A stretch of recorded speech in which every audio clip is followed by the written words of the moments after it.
أعوذ بالله من الشيطان الرجيم. بسم الله الرحمن الرحيم. ومن يقنط منكن لله ورسوله وتعمل صالحا، اور جو کوئی تم میں سے اللہ اور اس کے رسول کی فرما برداری کرے گی اور نیک کام کرے گی، نؤتیہا اجرہا مرتین، ہم اسے اس کا دوہرا اجر عطا کریں گے۔ وَأَعْتَدْنَا لَهَا رِزْقًا كَرِيمًا، اور ہم نے تیار کر رکھا ہے اس کے لیے رزق عزت والی روزی۔ یا نساء النبی لستن کأحد من النساء ان اتقیتن، اے نبی کی بیویوں نہیں ہو تم معمولی عورتوں کی طرح، اگر تم تقوی اختیار کرو۔ فلا تخضعن بالقول، اور تم نامحرم مرد سے جس وقت بولنا پڑے ضرورت کی وجہ سے، اس وقت نامحرم مرد سے نرمی سے بات نہ کرو، نزاکت سے بات نہ کرو۔ فَيَطْمَعَ الَّذِي فِي قَلْبِهِ مَرَضٌ، کہ لالچ پیدا ہو جائے اس شخص کے دل کے اندر جس کے دل کے اندر بیماری ہے۔ وَقُلْنَ قَوْلًا مَّعْرُوفًا، اور بات کرو اچھے طریقے سے۔ وَقَرْنَ فِي بُيُوتِكُنَّ وَلَا تَبَرَّجْنَ تَبَرُّجَ الْجَاهِلِيَّةِ الْأُولَىٰ، اور قرار پکڑو اپنے گھروں کے اندر، گھروں میں رہو اور جاہلیت کی عورتوں کی طرح، دور جاہلیت کے اندر جس طرح عورتیں زینت کے ساتھ بالکل باہر پھرتی تھی، اس طرح تم نہ کرو، نہ نکلو۔ وَأَقِمْنَا الصَّلَاةَ وَآتِينَا الزَّكَاةَ وَأَطِعْنَا اللَّهَ وَرَسُولَهُ، اور قائم کرو نماز کو اور ادا کرو زکوٰۃ، اور اللہ اور اس کے رسول کی بات مانو۔ انما یرید اللہ لیذہب عنکم الرجس اہل البیت، بے شک اللہ تعالی ارادہ کرتا ہے کہ اللہ تعالی دور کر دے تم سے آلودگی کو، نجاست کو، اے نبی کی بیویوں۔ وَيُطَہِّرَکُمْ تَطْہِیرًا، اور اللہ پاک صاف کر دے تم کو ہر طرح سے۔ سبحان ربک رب العزت عما یصفون، وسلام علی المرسلین، والحمد للہ رب العالمین۔ اللہم صل علی محمد وعلی آل محمد کما صلیت علی ابراہیم وعلی آل ابراہیم انک حمید مجید۔ اللہم بارک علی محمد وعلی آل محمد کما بارکت علی ابراہیم وعلی آل ابراہیم انک حمید مجید۔ سورۃ الاحزاب کی آیت نمبر 31 سے لے کر آیت نمبر 33 تک تلاوت کی گئی ہے۔ گزشتہ آیات میں اللہ رب العزت نے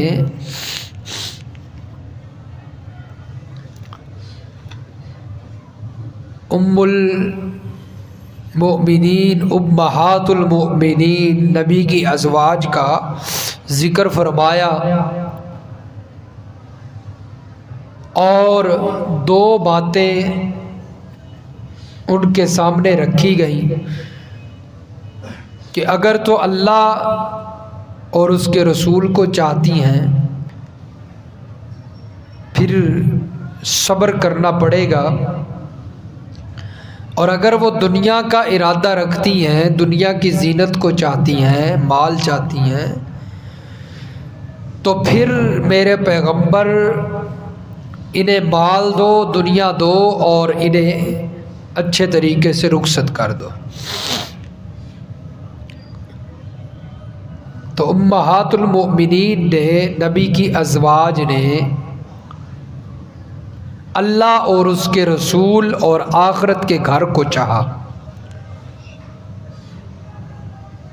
چنانچہ دنیا کا مال نہیں چاہا۔ اور پھر اللہ نے فرمایا، شاہانہ کلام کرتے ہوئے زجر فرمایا کہ اے میرے نبی کی بیویوں، کہ جو تم میں سے بالفرض والمحال ہو نہیں سکتا، جو تم میں سے ظاہری بے حیائی کو آئے گی اس کے لیے دگنا عذاب ہے، کیونکہ تمہارا مقام زیادہ ہے۔ اگر تم کوئی برائی کرو گی تو اس کی سزا بھی زیادہ ہوگی۔ اور آج کی جو آیات ہیں اس میں اللہ تبارک و تعالی نے نبی کی ازواج کو کچھ احکامات دیے ہیں، کیونکہ نبی کی ازواج باقی تمام امت کی عورتوں کے لیے نمونہ ہوتی ہیں، اس لیے فرمایا کہ تم ان احکامات پر عمل کرو، کیونکہ اللہ نے تمہیں دوسری عورتوں کے لیے نمونہ بنایا ہے۔ اور فرمایا کہ تم میں سے جو اللہ اور اس کے رسول کی فرما برداری کرے گی اور نیک کام کرے گی، برائی سے بچے گی، تو اللہ فرماتے ہیں ہم اس کو دوہرا اجر عطا کریں گے۔ جیسے برائی کی سزا زیادہ ہے، اسی طرح تم کوئی نیک کام کرو گی تو اس کا اجر بھی زیادہ ہے۔ اور فرمایا کہ اللہ نے عمدہ روزی تیار کر رکھی ہے ازواج مطہرات کے لیے۔ یا نساء النبی لستن کاحد من النساء، فرمایا تم باقی عورتوں کی طرح نہیں ہو، تمہارا مقام، تمہاری شان، رتبہ زیادہ ہے۔ ان اتقیتن، اگر تم تقوی اختیار کرو۔ یعنی بغیر تقوی کے صرف نبی کی ازواج ہو جانا کافی نہیں ہے۔ یہ نہ سمجھ لینا کہ ہم اللہ کے نبی کی بیویاں ہیں تو ہماری شان بڑھ گئی، نہیں، فرمایا تمہاری شان تب بڑھے گی ان اتقیتن، جب تم پرہیزگاری اختیار کرو گی، تقوی اختیار کرو گی، پھر تمہارا شان اور تمہارا مقام بہت زیادہ ہے۔ فلا تخضعن بالقول فیطمع الذی فی قلبہ مرض۔ دور جاہلیت کے اندر عربوں کے اندر ایک رواج تھا اور ایک چیز عام تھی کہ بغیر پوچھ تاچھ کے گھروں کے اندر لوگ آ جاتے اور بیویاں جو گھر کے اندر ہوتی وہ بے دھڑک ہو کر ان سے گفتگو کرتی، بات چیت کر لیتی۔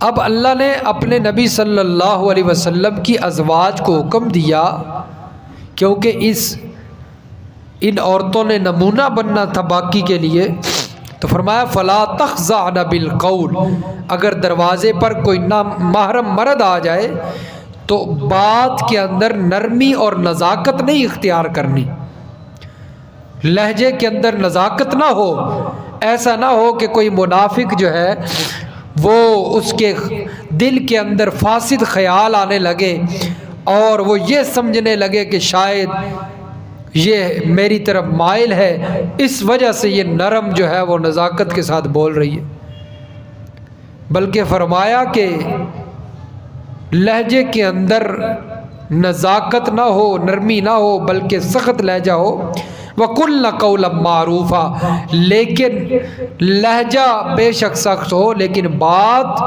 معروف، فرمایا کہ بات جو ہے وہ موافق ہونی چاہیے، عفت کے موافق، قاعدے کے موافق ہونی چاہیے۔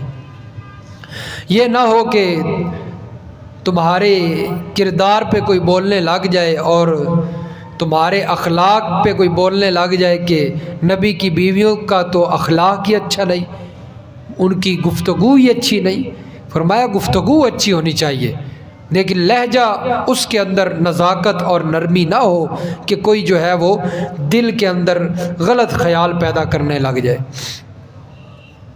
تو یہ نبی کی بیویوں کو خطاب ہے، لیکن سبق تمام امت کی عورتوں کو ہے کہ کوئی بھی غیر محرم جو ہے وہ دروازے پہ آئے تو اسے گفتگو جواب دیتے وقت اپنا لہجہ جو ہے وہ نزاکت والا نہ ہو، بلکہ گھر کے اندر کوئی آ جائے دروازے پہ پوچھنے کے لیے، اگر گھر میں کوئی مرد نہیں تو اسے بتائیں گھر نہیں ہے، بعد میں آ جانا۔ اب تو ہوتا ایسے ہے، گھر میں مرد ہے کوئی نہیں، اسے کہتی ہیں آؤ جی بیٹھو، پانی شانی پلا رہی ہیں، تو یہ طریقہ ٹھیک نہیں۔ فرمایا اس سے پھر خرابیاں پیدا ہوتی ہیں، معاشرے کے اندر فساد اور بگاڑ پیدا ہوتا ہے۔ وَقَرْنَ فِي بُيُوتِكُنَّ وَلَا تَبَرَّجْنَ تَبَرُّجَ الْجَاهِلِيَّةِ الْأُولَىٰ، فرمایا اپنے گھروں میں قرار پکڑو۔ یہ بھی ایک حکم آیا کہ اپنے گھروں کے اندر رہا کرو، دور جاہلیت کی عورتوں کی طرح باہر نہ گھومو۔ پہلے دور جاہلیت کے اندر بناؤ سنگھار کر کے تیار ہو کے خوبصورت ہو کے باہر عورتیں گھومنے پھرنے آ جاتی، کوئی کام ہوتا نہیں، پھر بھی تو نبی کی بیوی کو، ازواج کو خطاب ہوا کہ تم ان عورتوں کی طرح ہرگز نہ کرو۔ وَقَرْنَ فِي بُيُوتِكُنَّ، تم نبی کی بیویاں ہو، اور عورت کے لیے یہی چیز جو ہے وہ اچھی لگتی ہے، کیونکہ اللہ نے ایک تقسیم کر دی ہے مرد اور عورت کے درمیان کہ مرد باہر جائے، اس کی ذمہ داری یہ ہے کہ وہ مشقت کرے، کمائی کرے اور باہر جا کر جو ہے وہ محنت کرے، کما کے لائے، اور عورت کی ذمہ داری یہ ہے کہ وہ گھر میں رہے، گھر کا خیال رکھے، اولاد کی اچھی تربیت کرے اور اپنے گھر کو اچھے طریقے سے جو ہے وہ چلائے۔ تو یہ تقسیم اللہ نے کر دی ہے کہ عورت اپنے گھر کے اندر ہی رہے۔ وَأَقِمْنَ الصَّلَاةَ وَآتِينَ الزَّكَاةَ وَأَطِعْنَ اللَّهَ وَرَسُولَهُ، فرمایا گھر میں رہ کر نماز کی پابندی رکھو اور زکوٰۃ ادا کریں اور اللہ اور اس کے رسول کا کہا مانو، فرما برداری کرو، اطاعت کرو، جو اللہ تعالیٰ اور اس کے رسول حکم دیتے ہیں اس کے مطابق چلو، تاکہ دوسری امت کی عورتیں تمہیں دیکھ کر اپنے آپ کو ٹھیک کریں۔ اللہ فرماتے ہیں کہ یہ تمام احکامات اس لیے نبی کی ازواج کو دیے گئے، انما یرید اللہ، کیونکہ اللہ چاہتا ہے کہ اللہ اپنے نبی کی بیویوں کو، ازواج کو، اہل بیت کو، گھر والیوں کو ہر طرح کی آلودگی سے اللہ پاک کر دے، صاف ستھرا کر دے، ظاہری باطنی کوئی بھی آلودگی ہے دل کے اندر جو ہے وہ تزکیہ اللہ تعالیٰ پیدا فرما دے۔ اس لیے اللہ نے یہ تمام قسم کے احکامات اپنی نبی کی ازواج کو دیے۔ رجس یہ عام ہے، ہر طرح کی آلودگی، اخلاق کے لحاظ سے، کردار کے لحاظ سے، تاکہ اللہ کے نبی کی بیوی ازواج پر کوئی بات نہ کرے، کوئی انگلی نہ اٹھائے۔ وَيُطَهِّرَكُمْ تَطْهِيرًا، اور اللہ تعالیٰ تمہیں صاف ستھرا رکھے۔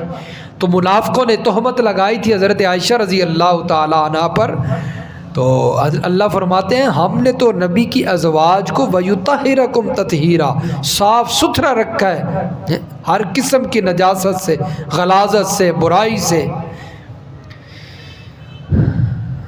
تو یہ نبی کی ازواج کو احکامات تھے۔ اس کے اندر آپ دیکھیں ایک ضروری بات، اہل البیت کا لفظ ہے۔ اہل تشیع کہتے ہیں، اب تو بعض اہل سنت بھی کہنے لگ گئے ہیں کہ اہل البیت، اہل بیت وہ صرف جو ہے وہ جن کو وہ پنج تن کہتے ہیں، 5 افراد، ان کو صرف اہل بیت مانتے ہیں۔ حالانکہ اب یہاں دیکھیں آپ نے آج کی آیات اور کل جو گزشتہ آیات پڑھی ہیں، اس کے اندر تمام جو ذکر چلا ہے وہ نبی کی ازواج کا ہوا ہے، نبی کی اولاد کا ذکر نہیں تھا۔ ان تمام آیات کے اندر کس کا ذکر ہوا ہے؟ نبی کی بیویوں کا، ازواج کا، اولاد کا تھوڑا سا بھی ذکر نہیں آیا۔ اور ذکر کرتے کرتے آگے اللہ نے فرمایا اہل البیت، نبی گھر والیاں۔ تو اس سے معلوم ہوتا ہے اہل بیت سے مراد نبی کی بیویاں ہوتی ہیں، گھر والیاں ہوتی ہیں۔ سب سے پہلا مصداق اہل بیت کا نبی کی بیویاں ہیں، نبی کی بیویاں ہیں۔ تو یہ کہنا کہ صرف چند افراد کے ساتھ اہل بیت کو مخصوص کر دینا، اور وہ چند افراد کون کون سے ہیں جس کے ساتھ جن کو اہل بیت کے اندر مخصوص کرتے ہیں، یہ نبی علیہ الصلوۃ والسلام، حضرت فاطمہ، حضرت علی، حضرت حسن و حسین، یہ 5 افراد صرف ان کو اہل بیت سمجھا جاتا ہے، حالانکہ یہ سراسر ناانصافی ہے۔ اہل بیت نبی کی ازواج ہے، سب سے پہلا مصداق، جیسا کہ یہاں پر سیاق و سباق سے معلوم ہوتا ہے۔ سیاق و سباق یعنی اس اہل بیت والی آیت سے پہلے جو آیتیں ہیں اور بعد والی جو آیتیں ہیں، ان پر اگر غور و فکر کیا جائے تو ان سے اہل بیت نبی کی بیویاں مراد ہیں۔ اور اسی طرح قرآن مجید کے 1-2 مقام دیکھ لیں کہ یہاں جہاں پر اہل بیت کا لفظ بیوی پر بولا گیا ہے، سورۃ ہود نکالیں جی، پارہ نمبر 12۔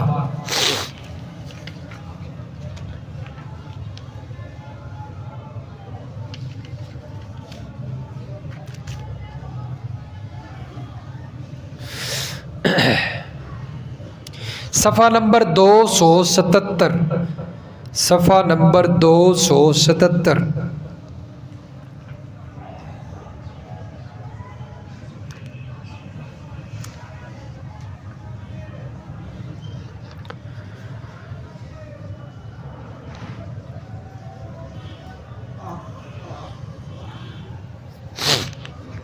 اور سورۃ ہود کی آیت نمبر 73 ہے، 73 آیت نمبر۔ حضرت ابراہیم علیہ السلام کا تذکرہ چل رہا ہے۔ اللہ تبارک و تعالی نے خوشخبری دی حضرت اسحاق کی،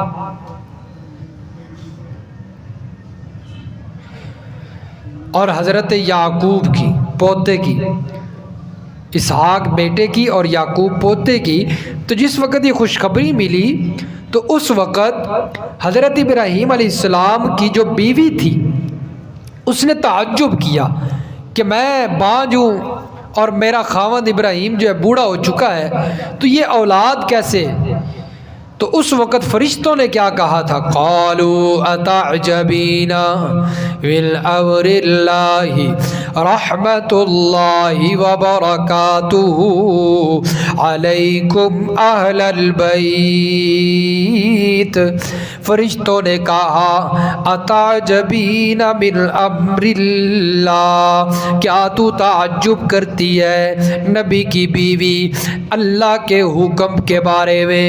اللہ کی رحمت اور اس کی برکت ہو تجھ پر اہل البیت، اے نبی کے گھر والی۔ اہل البیت نبی کے گھر والے ہیں۔ تو یہ حضرت ابراہیم کی بیوی کے بارے میں کہا گیا اہل البیت۔ تو اہل بیت سے مراد کون ہوتی ہیں؟ نبی کی بیویاں۔ اسی طرح سورۃ طٰہٰ نکالیں، پارہ نمبر 16، سورۃ طٰہٰ اور صفحہ نمبر 376، صفحہ نمبر 376، سورۃ طٰہٰ کی آیت نمبر 10۔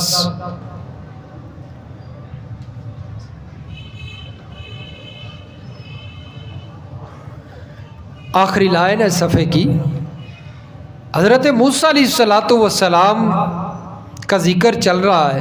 حضرت موسیٰ علیہ السلام جس وقت اپنی گھر والی کو لے کر اپنے شہر جا رہے تھے والدین کے پاس، تو اس وقت رستے کے اندر حضرت موسیٰ علیہ السلام رستہ بھول گئے اور چلتے چلتے آگ نظر آئی۔ اس موقع کا ذکر ہے۔ اللہ کیا فرماتے ہیں؟ اذ رأى نارا فقال لأهلهم كثوا انی آنست نارا۔ جس وقت حضرت موسیٰ علیہ السلام نے آگ دیکھی، کہنے لگے لأہلہ، اپنی گھر والی کو۔ کس کو؟ اپنی گھر والے کو۔ اس وقت حضرت موسیٰ کے ساتھ تو اور تھا ہی کوئی نہیں، اولاد تو تھی ہی نہیں، صرف اپنی بیگم تھی، گھر والی تھی، بیوی تھی۔ تو اس سے بھی معلوم ہوا کہ اہل سے مراد اہل گھر والی کو کہتے ہیں۔ لفظ بولتے ہیں نا، جب بندہ کوئی حال چال پوچھنے لگتا ہے تو پوچھتا ہے آپ کی اہلیہ کیسی ہے؟ آپ کی اہلیہ کیسی ہے؟ تو اس سے مراد کون ہوتا ہے؟ آپ کی اولاد کیسی ہے؟ بیوی کیسی ہے؟ تو اہل کا لفظ تو بیوی پر بولا جاتا ہے۔ اہل جب بھی بولا جاتا ہے سب سے پہلے بیوی کا ذہن میں آتا ہے۔ تو شیعوں نے پتہ نہیں کیسے کہہ دیا کہ اہل سے مراد اولاد ہے۔ حضرت فاطمہ، حسن حسین، یہ صرف ان کا بغض ہے باقی کے بارے میں۔ امہات المومنین کے بارے میں ان کا کیا ہے؟ بغض۔ ان کے دلوں کے اندر جو مومنوں کی مائیں ہیں، حضرت عائشہ، حضرت ام سلمہ، حفصہ، میمونہ، ام حبیبہ، ان کا بغض ان کے دلوں کے اندر بھرا ہوا ہے، اس لیے وہ ان کو اہل نہیں مانتے۔ حالانکہ قرآن مجید بھرا پڑا ہے، جہاں سے بھی دیکھیں آپ کو یہ بات معلوم ہوگی کہ اہل بیت نبی کی بیویاں ہوتی ہیں۔ تو یہاں بھی جو آج کا درس ہے اس کے اندر بھی سیاق و سباق سے یہی بات معلوم ہوتی کہ اہل بیت اللہ کے نبی کی بیویاں ہوتی ہیں، اور پہلا مصداق وہ نبی کی بیویاں ہیں، اور پھر باقی سارے رشتہ دار اہل بیت، باقی سارے رشتہ دار اہل بیت ہوتے ہیں۔ اللہ سمجھ نصیب فرمائے، عمل کی توفیق عطا فرمائے جی۔